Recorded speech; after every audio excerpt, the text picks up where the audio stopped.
السلام عليكم ورحمة الله وبركاته، والصلاة والسلام على سيدنا محمد صلى الله عليه وسلم. حبايبي واخواتي في كل مكان، أهلا بكم. أنا جيهان ودي قناتي شغل يدوي جيهان الأنصاري.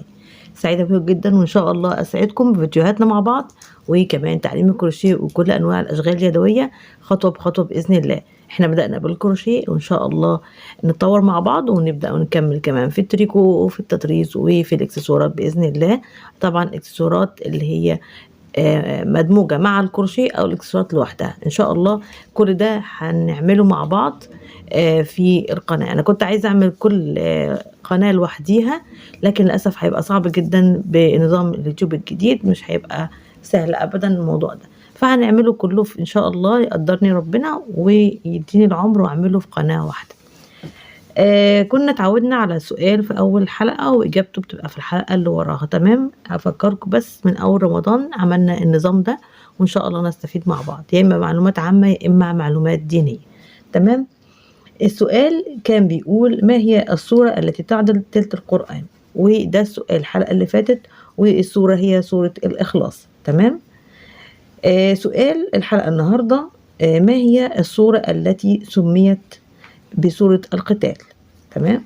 وياريت نجاوب مع بعض في التعليقات ونستفيد كلنا بالمعلومة. هنتابع مع بعض الفيديو النهاردة.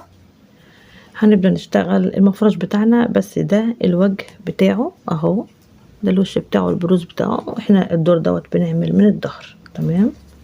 وهنيجي طبعا الغرزة دي غرزة ثابتة دلوقتي معانا في السطر ده، بنطلع وبنعمل ندخل في غرزة المنزلقة اللي هي هنا.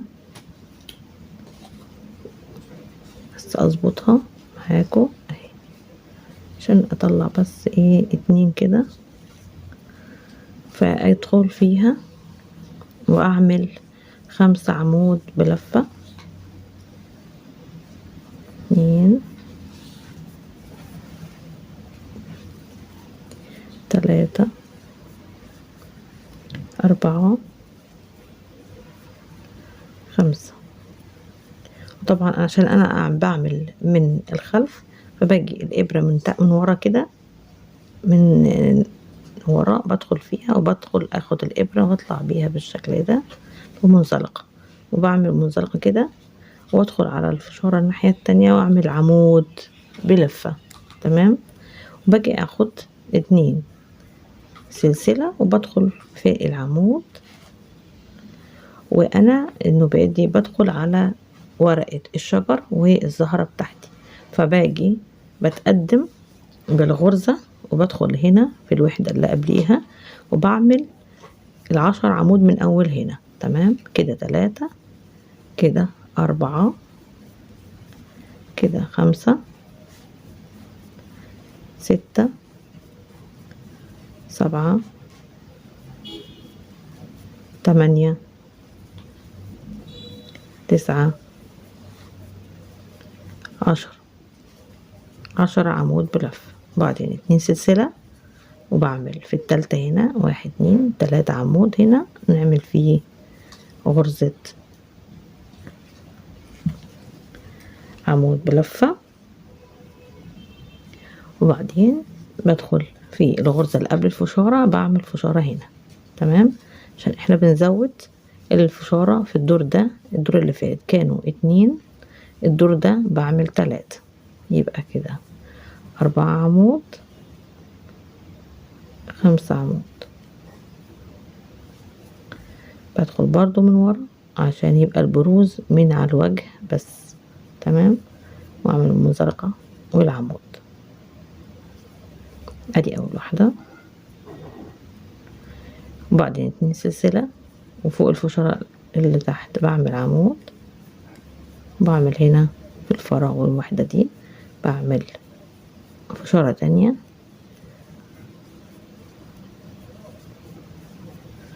5 عمود بلفة وباخدها في اول عمود. العمود ده الاساسي ماليش دعوة بيه، بدخل العمود التاني من اول عمود في ال5 وبعمل منزلقة، بعمل عمود فوق العمود و2 سلسلة، عمود تاني الناحية التانية يبقى انا كده عملت كام فشارة النوبية دي؟ عملت 2 فشارة كده اهي، 1 والتانية.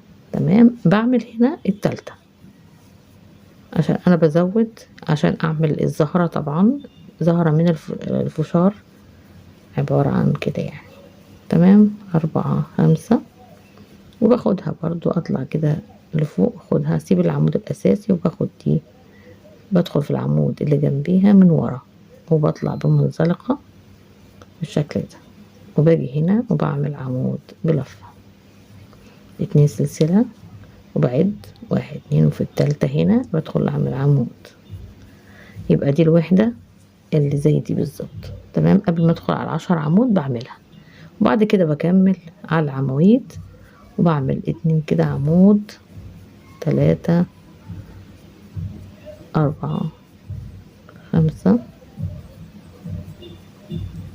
6 7 8 9، وهنا 10.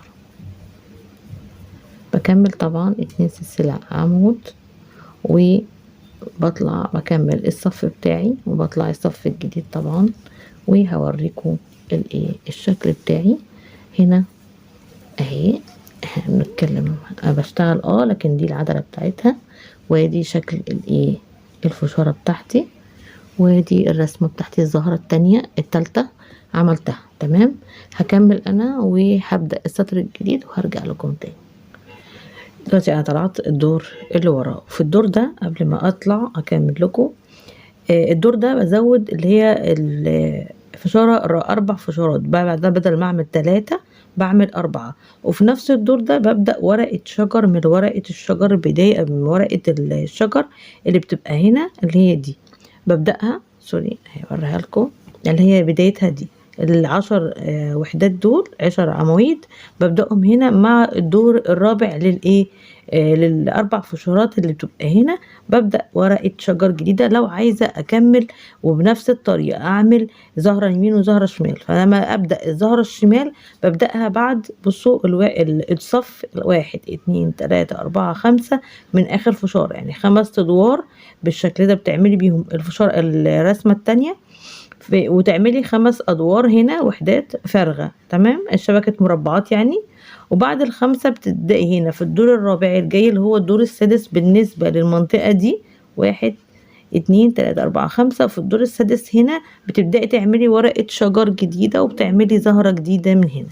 بس أنا عشان هنهي الدور في الزهرة دي ومش هعمل زهرة تانية، وهكتفي بالقطعة وحدة المفرش دي الجزء دوت من الشغل، فهبدأ كده اعمل فينش للقطعة دي، وتبقي انت عارفة ان الجزء اللي انا بشتغله ده نهاية الشغل بتاعك. مهما تطلعي ومهما تعملي من ادوار هيبقى ده الجزء اللي انا هشتغل فيه هنا، هي دي نهاية الرسم. طلعنا الدور الجديد، والدور الجديد مش هنزود فيه ورقة الشجر كده خلصت معانا. تمام. هنعمل 2 سلسلة عمود لغاية الفشارة بتاعتنا. هيطلع 2 سلسلة وعمود،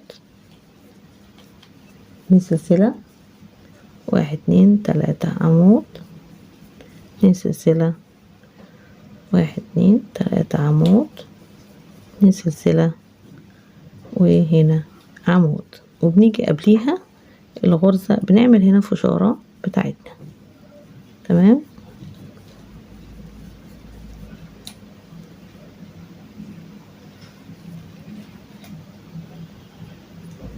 نظبط ده شوية، 1 2 3 4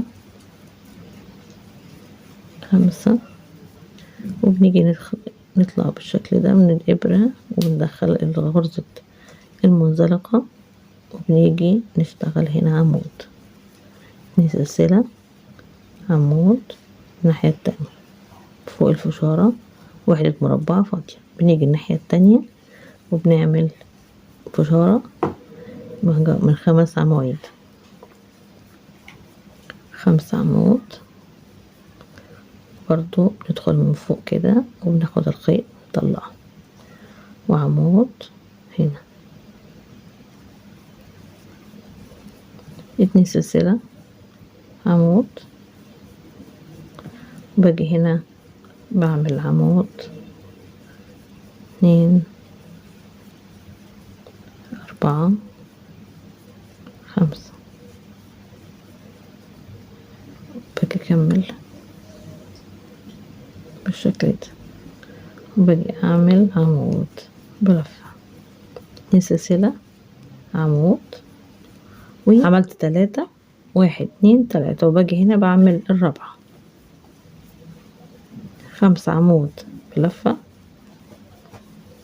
4 5، بعدين الغرزة من فوق لتحت كده، من فوق، واجيبها بالشكل لورا العمود بتاعنا، وبعدين ببدأ اعمل 2 سلسلة عمود،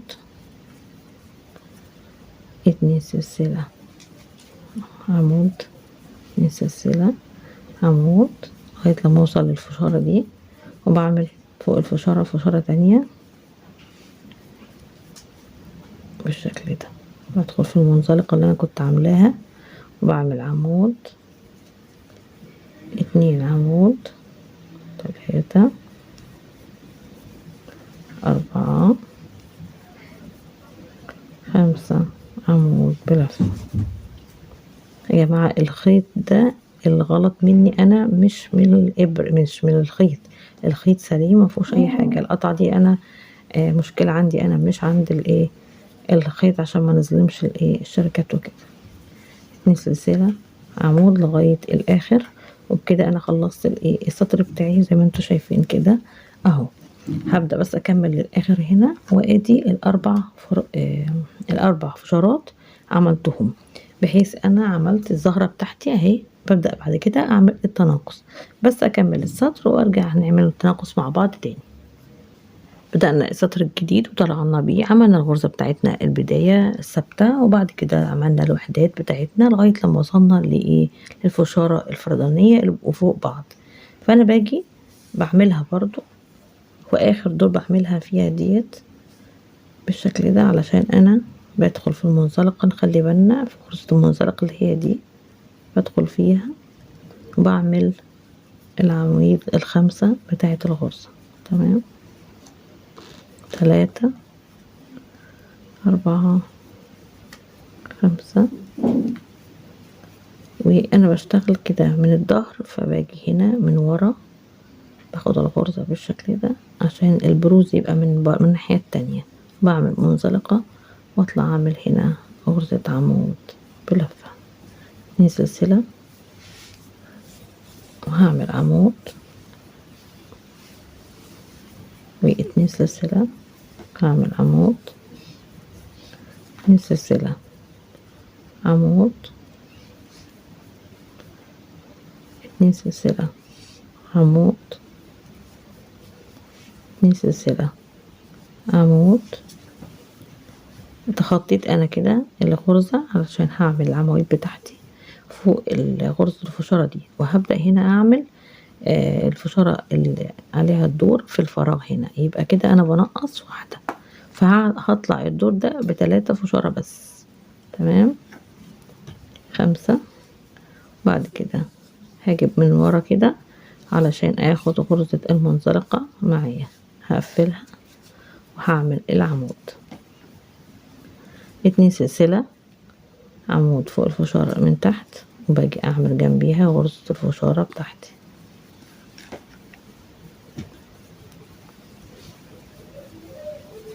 4 5 عمود بلفة، بعملها برضو من ورا بالشكل ده، العمود الاولاني بعمل العمود بتاعي، 2 سلسلة، عمود، وانا كده عملت ايه، عملت 1 2، باجي هنا وبعمل التالتة غرزة الفشارة التالتة. تمام، 3 4 5، باجي من ورا هنا بقى ادخلها بقفلها وبعمل العمود اللي جنبها، واطلع 2 سلسلة عمود، وبكمل للاخر 2 سلسلة عمود، وبنهي السطر وبطلع السطر الجديد. تمام. هكمل انا وهرجع لكم تاني. وصلنا للدور اللي وراه ومشينا بوحدات مربعات بالشكل ده، شبكة مربعات، لغاية لما جينا فوق الفشارة هنا عملنا وحدة مربعات، لان احنا في الجزئية دي احنا بننقص، فهنعمل هنا بدل ما نعمل 3 لا بنعمل 2 بس، 2 فشارة بالشكل ده. تمام. هنعمل هنا واحدة،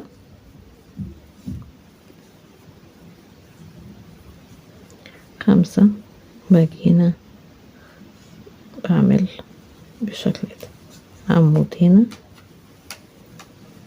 وبعدين 2 سلسلة عمود الناحية التانية، وغرزة الفشارة بعملها هنا اللي هي رقم 2 معانا، 2 3 4 5. وباجي هنا عشان انا بشتغل من فوق بقفلها كده برضو، والبروز يبقى قدامي بالشكل ده، بعمل 2 عمود سلسلة، 2 سلسلة عمود، 2 سلسلة عمود، 2 سلسلة عمود، عمود، عمود، عمود. فوق الفشارة دي خلاص انا كده نهيت غرزة الفشارة، ومش هعمل غرز تانية، وبكمل 2 سلسلة عمود للاخر. تمام.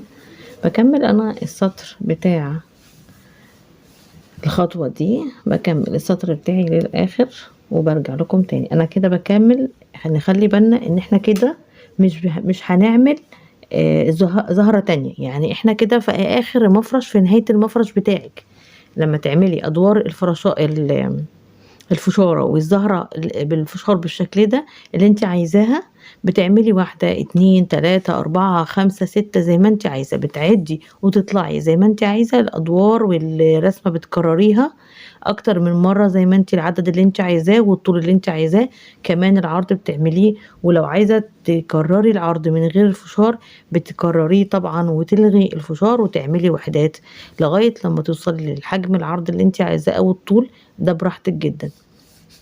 طبعا الرسمة مش هتنفع الا لما تتكرر هي، يعني عدد الوحدات اللي من تحت هي اللي بداية الوحدات هتكرريها بنفس العدد ونفس الارقام، ما ينفعش نقللها. بس ينفع نعمل حاجة تانية، ان احنا نختار خيط ارفع من كده، فهتبقى المسافة والحجم بالعرض اصغر لو انت عايزة تعمليه اصغر من كده، فبتقللي سمك الخيط فقط، ما ينفعش نقلل وناخد من شبكة المربعات اللي بنشتغل عليها، ما ينفعش. هي رسمة بالشكل ده وواخدة الحجم بتاعها بالشكل ده في الرسمة، فما ينفعش نقلل من اي حاجة غير ان احنا نغير الخيط ونعمله سمك ارفع من كده، هيبقى يدينا مساحة اقل من كده. ولو حابة تعملي اكبر من كده بنفس الخطوات بتعملي بخيط اسمك من كده طبعا. تمام. طبعا بيفرق في العرض والطول، فانا هكتفي بالجزئيه ديت والثلاث وحدات من الزهره، وهنعمل بالشكل ده. هكمل السطر اجيلكوا اكمل لكم بقيه السطر اللي جاي كمان، ونشوف بنعمل فينش ازاي للغرزه بتاعتنا. لو حابين تعملوها رانر او تعملوها مفرش عادي زي ما احنا بنعمله بالشكل ده، والنهايه بتبقى زي الاركان بتبقى بغرزة الفشارة. طبعا ده اللي حابب يعملها، واللي مش حابب لان هي بتاخد خيط صراحة فبراحته جدا. هكمل وارجع لكم تاني. وصلنا كده للسطر بتاعنا الاخراني، وهنعمل في الزهرة اخر جزء في الزهرة عملنا وحدة شبكة مربعات لغاية لما وصلنا لمكان الزهرة الاخراني اللي هي بنعمل فيها زهرة اللي هي غرزة الفشارة الاخرانية. تمام. 4 5 خدناها طبعا عشان هي من الخلف، خدناها من ورا بالشكل ده وقفلناه وعملنا العمود. تمام، 2 سلسلة وعملنا عمود، والسطر كده بيخلص عادي، وبنطلع 2 سلسلة عمود لغاية لما نوصل للآخر. طبعا ادي بالشكل ده.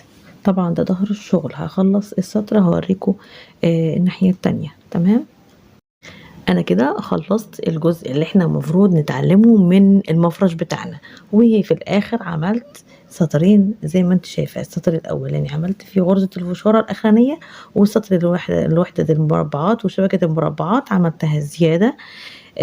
فمن حته من الجزئيه دي ممكن تنهي بالشكل ده المفرش. تمام، طبعا ده رأي وده شكل. وكمان في المفرش اللي انا عم حاطه لكم في الصور بتاعت الصور المصغره بتاعت الفيديو، في شكل تاني ان انت بتعملي غرزة الفشارة، بتعمليها هنا على شكل مثلث.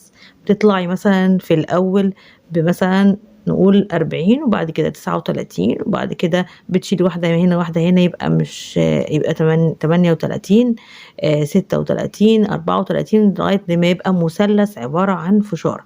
تمام، غرزة الفشارة بتبقى نهاية وبتعملي بيها مثلث للمفرش بتاعك.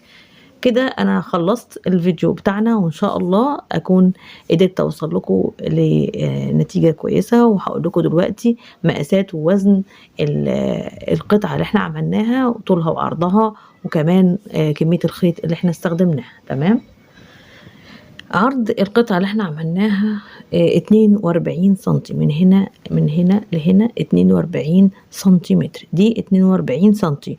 الطول من هنا لغاية هنا اهي، الطول بتاع القطعة اهي، دي اخرها هنا، واخدة في الكادر كده شوية، هي واخدة الكادر كله وفاضل حتة صغيرة بالشكل ده، واخدة 33 سنتيمتر. تمام، يبقى القطعة اللي انا عملتها فيها 3 زهرات، 33 طول و42 عرض. وكمان وزن الخيط، الخيط اللي استخدمناه عبارة عن شلة و4 جرام زيادة. يعني القطعة دي عبارة عن شلة من الخيط. والخيط اللي استخدمته في المفرش النهاردة ليزا كوتون جولد، وإبرة رقم 3 اللي استخدمتها طول الفيديو اهي، باينة؟ مش عارفة باينة ولا لأ، اهي إبرة رقم 3. تمام، ان شاء الله اكون قدرت اوصل لكم شكل جميل لمفرش جديد وكمان رائع جدا وبالتفاصيل عملناها مع بعض. شكرا جدا لكل المشتركين معايا واللي قاعدين معايا لغايه الفيديو واتفرجوا عليا، وكمان اللي بتفاعلوا معايا بالتعليقات وباللايكات. انا بشكركم جدا جدا، سعيده بكم ان شاء الله، وباذن الله اكون انا قد مسؤوليه وقد تفاعلكم معانا واشتراككم معانا، ونشوفكم باذن الله في كل جديد. والى اللقاء، ومع تحياتي جيهان أنصاري.